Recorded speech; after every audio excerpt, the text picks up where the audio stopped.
AIIMS में भर्ती सोनिया गांधी को आधी रात में मिली अस्पताल से छुट्टी। तकरीबन 1:30 बजे एम्स से अपने घर पहुंची सोनिया। तबीयत बिगड़ने की वजह से सोनिया को कराया गया था एम्स में भर्ती।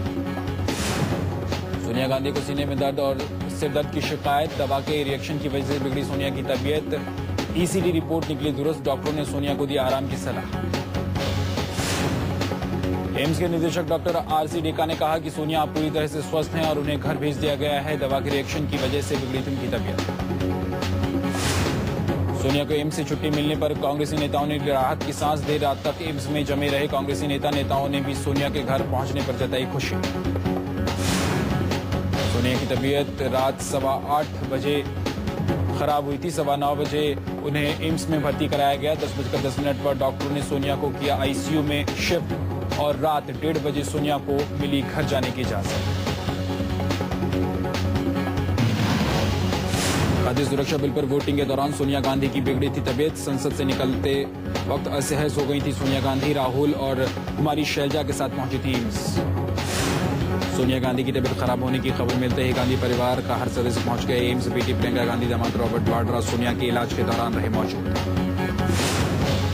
सोनिया की तबीयत बिगड़ने पर एम्स में लगा कांग्रेसी नेताओं का तांता। प्रधानमंत्री मनमोहन सिंह, राजीव शुक्ला, गुलाम नबी आजाद सहित केंद्र सरकार के कई मंत्री सोनिया को देखने पहुंचे।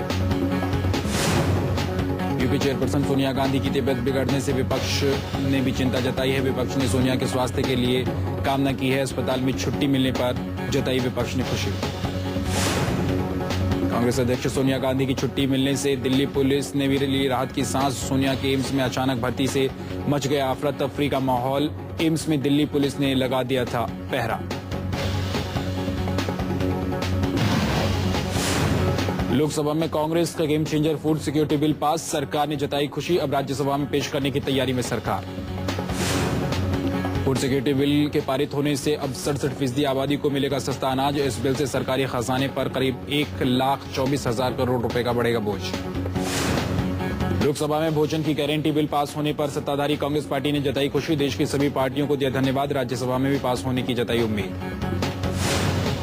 फूड सिक्योरिटी बिल को बीजेपी का भी समर्थन, लेकिन सरकार ने नहीं माने बीजेपी के संशोधन। बीजेपी खाद्य सुरक्षा बिल को कहा कांग्रेस का वोट सुरक्षा बिल।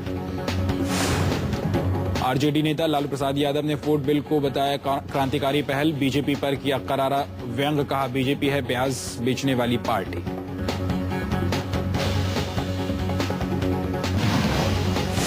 लोकसभा में खाद्य सुरक्षा बिल की वोटिंग के दौरान मची गफलत। सत्ताधारी कांग्रेस ने गलती से कर दिया बिल के विरोध में वोटिंग। सत्ता पक्ष के एक उपबंध को लेकर किया था मतदान।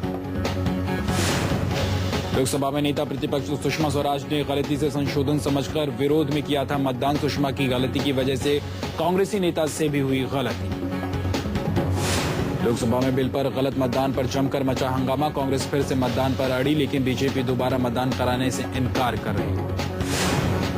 लोकसभा में आधे घंटे तक चलता रहा गतिरोध। नेता विपक्ष सुषमा स्वराज ने कमलनाथ से किया अनुरोध। सुषमा ने कमलनाथ का अनुरोध किया स्वीकार। फिर हुआ दोबारा मतदान। फूड सिक्योरिटी बिल के पास होने से 5 राज्यों में होने जा रहे विधानसभा चुनाव और 2014 के लोकसभा चुनाव में कांग्रेस को मिल सकता है फायदा। कांग्रेस शासित कई राज्य शुरू कर चुके हैं खाद्य सुरक्षा कार्यक्रम। फूड बिल पर चर्चा के दौरान मुलायम सिंह ने किसानों का मुद्दा उठाया। कहा इस बिल का समर्थन करते हैं, लेकिन इस पर सभी मुख्यमंत्रियों की राय ले ली जाए।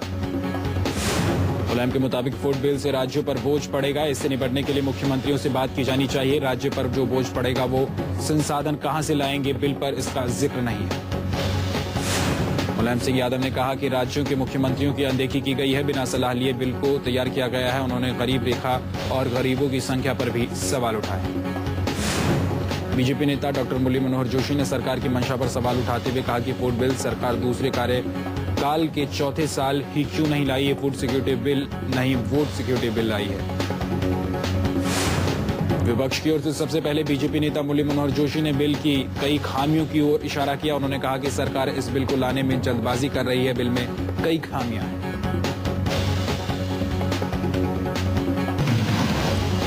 लोकसभा में 84 कोसी परिक्रमा पर नोकझोंक। मुलायम ने बीजेपी पर निशाना साधा। परिक्रमा और तोड़फोड़ का मुद्दा उठाया। सदन में जबरदस्त हंगामा।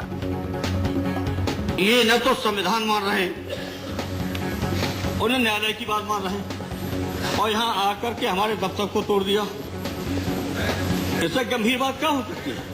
हमारे दफ्तर पर हमला किया। मुलायम के हमले के जवाब में गोरखपुर से बीजेपी सांसद योगी आदित्यनाथ ने समाजवादी पार्टी चीफ पर बोला हमला। कहा यूपी सरकार हिंदुओं पर जुल्म कर रही है। ये समाजवाद है। स्वयं राष्ट्रीय अध्यक्ष हैं, इनके 2 भाई महासचिव हैं, इनका पुत्र प्रदेश अध्यक्ष है। कौन से समाजवाद की बात करते हैं? परिवारवाद बना रहे थे इसको।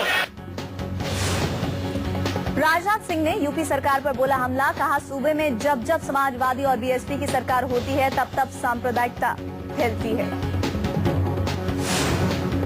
84 कोसी यात्रा के दौरान गिरफ्तार किए गए प्रवीण तोगड़िया को कोर्ट के आदेश के बाद रिहा किया जाएगा।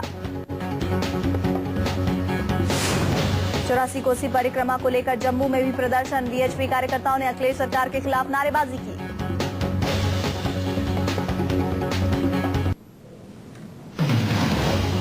समाजवादी पार्टी ने परिक्रमा पर बैन के फैसले का समर्थन किया। राजेंद्र चौधरी ने कहा कि यूपी में किसी तरह की हिंसा नहीं होने दी जाएगी। फासिज्म के लिए यूपी में कोई जगह नहीं है। जेडीयू ने परिक्रमा पर रोक को लेकर बीजेपी के हंगामे को सियासी करार दिया। कहा उन्हें सिर्फ चुनाव के वक्त राम क्यों याद आते हैं। कांग्रेस लीडर राजीव शुक्ला ने वीएचपी की 84 कोसी यात्रा को परिक्रमा की जगह वोट परिक्रमा करार दिया। 5 साल पहले किसी को परिक्रमा की याद क्यों नहीं आई। केंद्रीय मंत्री राजीव शुक्ला की 2 टूक। वीएचपी की यात्रा के पीछे बीजेपी का दिमाग काम, बेवजह का हंगामा क्यों। मायावती ने परिक्रमा पर हंगामे को लेकर बीजेपी और समाजवादी पार्टी पर निशाना साधा। कहा हर चुनाव से पहले समाजवादी पार्टी और बीजेपी अपने फायदे के लिए सांप्रदायिक तनाव फैलाती है।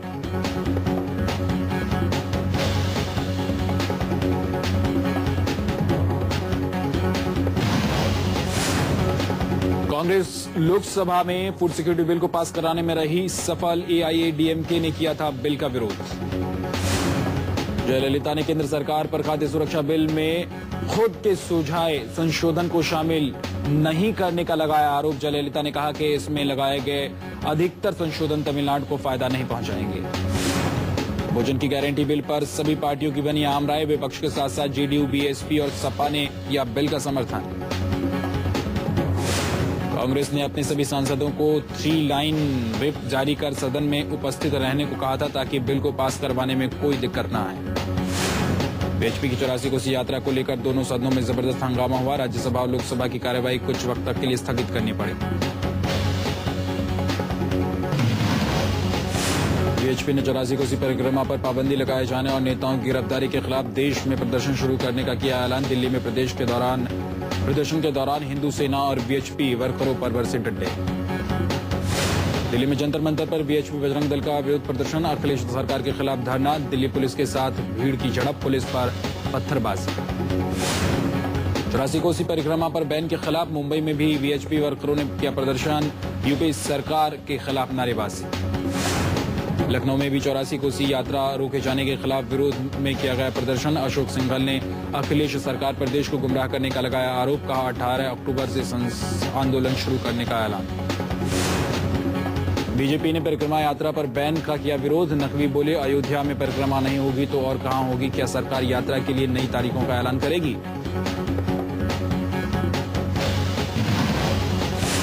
उत्तर प्रदेश सरकार ने इलाहाबाद हाईकोर्ट के आदेश का किया पालन। 84 कोसी परिक्रमा के सिलसिले में गिरफ्तार बीएचपी नेताओं को किया रिहा।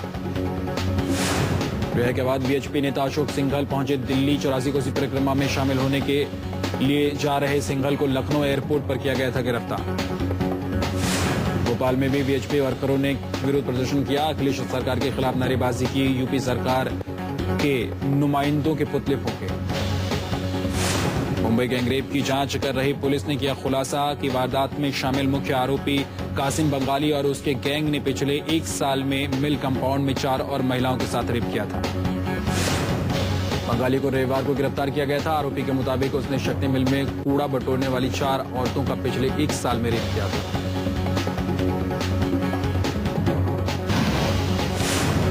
मुंबई गैंगरेप में गिरफ्तार 5वें आरोपी को किला कोर्ट ने 5 सितंबर तक पुलिस कस्टडी में भेज दिया है। इस मामले में सभी 5 आरोपी पुलिस की गिरफ्त में आ चुके हैं। गृह मंत्री शिंदे ने मुंबई गैंगरेप पर संसद में बयान दिया। कहा घटना की जितना निंदा की जाए कम है। सदन को मामले के 5 आरोपियों के गिरफ्तार होने की सूचना दी। The government of Maharashtra will do its utmost to complete the investigation and the crime and the prosecute their act. The government of Maharashtra will. गृह मंत्री के बयान पर प्रतिक्रिया देते हुए नेता प्रतिपक्ष सुषमा स्वराज ने कहा कि सरकार बलात्कार के आरोपियों को फांसी दे। फांसी पर लटका दी, आप गोए को फांसी पर लटका दीजिए। मैं यहाँ से कहना चाहती हूँ, ये घटनाएं बंद हो जाएंगी।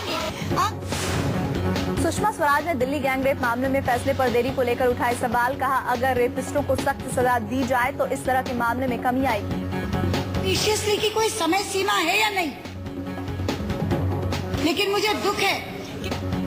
सुषमा के बयान पर आपत्ति जताते हुए शरद यादव ने कहा कि वे बलात्कारी की निंदा तो करती हैं, लेकिन उस साधु के अपराध की निंदा क्यों नहीं करती जिसने एक नाबालिग लड़की के साथ बलात्कार किया। एक साधु है, उसके बारे में अभी तक आपने ये बयान दिया, वो साधु जो है वो इतना तमाशा कर रहा देश में, उस आदमी के बारे में क्यों नहीं आपने दिया।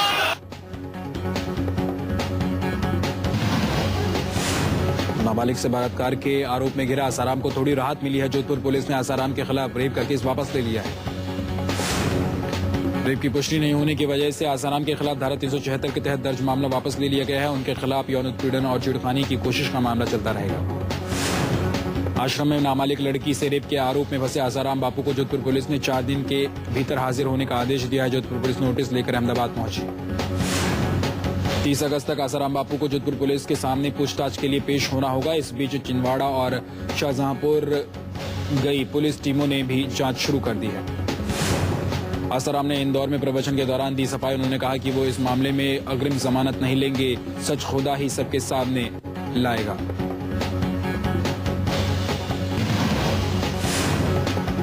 आसाराम बापू पर गृह मंत्रालय हुआ सख्त। राजस्थान, दिल्ली और मध्य प्रदेश की सरकारों से मांगी शिकायतों की रिपोर्ट। आसाराम बापू पर है नाबालिग लड़की से यौन शोषण का आरोप। आसाराम बापू के खिलाफ लुकआउट नोटिस जारी करने की तैयारी में जोधपुर पुलिस। आज जारी हो सकता है आसाराम के खिलाफ नोटिस। 30 अगस्त से पहले होनी है पूछताछ। अजमेर शरीफ में मोदी समर्थकों की इबादत। गरीब नवाज से की मोदी को अगले चुनाव में पीएम बनवाने की दुआ। राहुल और मायावती समर्थक भी लगा चुके हैं हाजिर। अभिनेता ओमपुरी के खिलाफ पत्नी नंदिता पुरी ने थाने में दर्ज कराई मारपीट की शिकायत। ओमपुरी पर डंडे से पीटने का लगाया गया आरोप। पुलिस ने अभिनेता ओमपुरी को किया भगोड़ा घोषित। स्केच आर्टिस्ट की वजह से मुंबई पुलिस महिला पत्रकार के साथ गैंगरेप करने वालों को पकड़ने में रही कामयाब। नितिन और सादिक शेख ने 2.5 घंटे में आरोपियों का स्केच तैयार कर मुंबई पुलिस का काम किया आसान। लखनऊ में भी प्रदर्शन कर रहे ग्रामीणों पर पुलिस ने जमकर भांजी हैं लाठियां। अपनी मांगों के समर्थन में बड़ी संख्या में ग्राम सभा के सदस्य लखनऊ पहुंचे थे। पुलिस पर पथराव के बाद खूब बरसे डंडे। हैदराबाद में टीआरएस यूथ विंग मेंबरों ने तेलंगाना के समर्थन में जमकर नारेबाजी की। जल्द से जल्द नए राज्य की गठन की मांग की। दिल्ली में बदमाशों के हौसले बुलंद। सुल्तानपुरी में बेकरी मालिक के साथ लूटपाट के बाद उसकी हत्या कर दी गई। सुल्तानपुरी के हरी इनक्लेव में बेकरी मालिक की लाश बरामद हुई है। पुलिस के मुताबिक बेकरी से करीब 60,000 रुपए गायब हैं और 3 कर्मचारी लापता है। कांग्रेस सरकार में बत्ती गुल रहने को लेकर शिवराज के सिपहसालार कैलाश विजयवर्गीय ने की फूहड़ बयानबाजी। कहा, बत्ती गुल रहने की वजह से किसान के घर और खेत दोनों जगह उत्पादन बंद था। मुंबई गैंगरेप के बाद खुली महाराष्ट्र पुलिस की नींद। कोल्हापुर में मंचलों के खिलाफ पुलिस की चली मुहिम। महिला एसपी डीएसपी ने मंचलों को दौड़ा दौड़ा कर पीटा। मुंबई की लोकल ट्रेन में अमेरिकी महिला पर ब्लेड से हमला करने वाला हुआ गिरफ्तार। मुंबई के सीएसटी इलाके से रेलवे पुलिस ने किया आरोपी को गिरफ्तार। पुलिस ने आरोपी से मोबाइल खरीदने वाली महिला को सलाखों के पीछे डाला। मयूर विहार हत्या अपहरण कांड के आरोपियों को पुलिस ने हरिद्वार में दबोचा। पुलिस अगवा मासूम को सही सलामत बचाने में कामयाब। बदमाशों ने मांगी थी 50 लाख की फिरौती। पलामू सिविल कोर्ट में बलात्कार के मामले की सुनवाई के दौरान पीड़ित ने जहर खाया। इलाज के लिए डाल्टनगंज अस्पताल में भर्ती। उत्तर भारत में बारिश और बाढ़ का कहर। गंगा यमुना सहित कई नदियां उफान पर। बिहार समेत देश के कई राज्यों में जल प्रलय के हालात। समस्तीपुर के 80 गांवों में जलमग्न।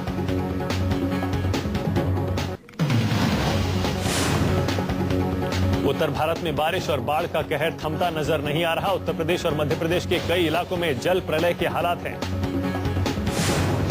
राजस्थान, बिहार और गुजरात के 3 जिले और पश्चिम बंगाल के पूर्वी और पश्चिम मिदनापुर जिलों में भी सैलाब के हालात बदतर हो गए हैं। बाढ़ ने यहां भी कहर बरपा रखा है। इलाहाबाद में बांध टूटने से शहर का 1/3 हिस्सा पानी में डूब गया है। बांध की मरम्मत के लिए सेना को तैनात किया गया है। गुजरात में सरदार सरोवर बांध में वाटर लेवल खतरे के निशान को पार कर गया है। नर्मदा नदी पर बने सरदार सरोवर बांध पर पानी क्षमता से 10 मीटर ऊपर बह रहा है। मध्य प्रदेश में लगातार 1 सप्ताह तक हुई बारिश के बाद प्रदेश के कम से कम 13 जिले भारी बाढ़ से जूझ रहे हैं। पश्चिम बंगाल में भी बाढ़ ने कई इलाकों में कहर बरपा रखा है।